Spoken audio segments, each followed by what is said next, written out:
Hey everyone, greetings from Feminine Jobs, and I'm going to speak to you today about the importance of spiritual well being, where you get to identify your purpose and meaning in life. Just as the Lord says, you're here to serve your purpose and attain salvation. That can help you gain recognition and identity for yourself, to who you are and what you are, because your soul is occupying an engine that is temporary. Because once you get another birth, you may or may not be human. So, in that point of view, whatever you are in this birth of yours, make the max and see how well can you put in your best for the world to understand how best you are as a person, how good you are as an individual, how different and unique you are in terms of presenting yourself towards the world on serving them with something good.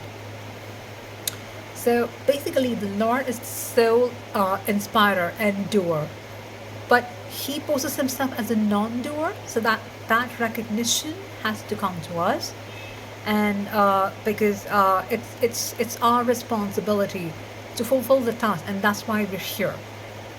We may not have superficial powers, but the Lord does everything through us.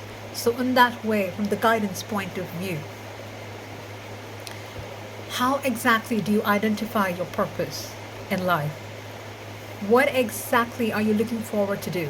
There's nothing wrong in experimentation. There's nothing wrong in trying new different things to cognize and understand what exactly are you good in, and where exactly do you stand by, and how exactly are you looking forward to do it. So within a spark, it may or may not come good. So when you try to do 2 to 3 things at a time, the second or the third thing, or the first or the second thing, or the first and the third thing can come out to be good for you. So that's when you say, oh yes, I'm good at this, and this is the purpose in my life. How will you serve that purpose? It has to be meaningful. It cannot be something where you just do it for your own selfish reasons. You do it for your own selfish prosperity, but you do something where even the world gets to flourish with your good doings for the world. We help each other, in fact, just like how in an organization we collaborate with each other to do knowledge sharing and come up as a team. Though you're not going to be with them forever, but as long as you're there, you get an opportunity to upgrade yourself and your career point of view. And the company gets to stagnate for still more longer when the team strength is to the highest possible level. In that way, when you understand the seriousness of your purpose, you would understand by and by when you're actually serving the purpose, where it lies, to what level can it go, and how much should you put your thought perspective for it to continue in this world, and how different and unique can you do it from your competitors. In certain cases, you have to look at your competitors as your allies. Just learn what are they up to. I'm not going to say that you're supposed to learn all the secret stuff they do, but just see the way they represent themselves and how different are you from them. So what is it that something different can you do? Because it's all about new things that's going to come up when the generation changes, the technology changes. How does the technology change? You put in new ideas. So say you take a robot, you put in the command, you feed in the information, and the next, when something else comes up from the customer review, you give it a thought as to why shouldn't I consider this can be supportive for that customer. So in that way, you get to learn something new from your clients, you get to learn something new from your competitors, and in that point of view, you understand how well can you mold your purpose a bit more better and serve the world as per their expectations, and this can ultimately make you stand under the limelight. So say, for example, my purpose of serving the world is getting a job to someone. So that doesn't mean that I act myself as the queen and say I can do whatever I want because I'm the one who's giving a job. That's not the way.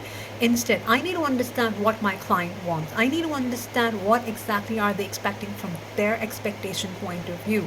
And I can insist and suggest some ideas which I can work out on myself, because my whole goal is to get them people hired in their company. So I can approach different methodologies, cost cutting methodologies, but in the end of the day, I fulfilled their expectation on getting the candidate. So I cannot say, no, I will go this way. I'll go in my, I will get the candidates as I wish to give you. That's not the way you serve the role. That's not what you're here for. And you can't expect people to respect you. You can't expect people to give you more. You can't expect people to listen to you and consider and, manage that relationship with you. So that's how the purpose lies. That doesn't mean you're being overly selfless or extremely selfish. There has to be a balance between the both. So serving the world as per their expectation doesn't mean you're going to be selfless and you're going to lose out on yourself, but you instead understand what exactly are they wanting and how well are you serving your purpose in a serious note, and how are you learning a lot? Are you going forward in your learning process while serving your purpose? And within that period of time, how much have you achieved from now till the next 5 or 10 years, or whatever target you want to make? Because it's in your hand to decide if you want the company to stagnate, if you want your doings to stagnate a bit more longer in the same field, or you want to do something different. So if in case you feel like you're not getting up with it, you're getting bored, just analyze how different can you do some researches, do some experimentation within yourself first. So that will help you identify the pros and cons, like how they do the SWOT analysis. That will give you an idea as to how well and how exactly can you serve your purpose. So in this way, you don't lose out on your identity, because you make mistakes and learn. That's hyperly important, because without making mistakes and without learning from those mistakes, you cannot learn further and you just get stuck wherever you are. So making mistakes and learning is hyperly important to serve your purpose in the expected manner, and keep that moving forward. Thank you.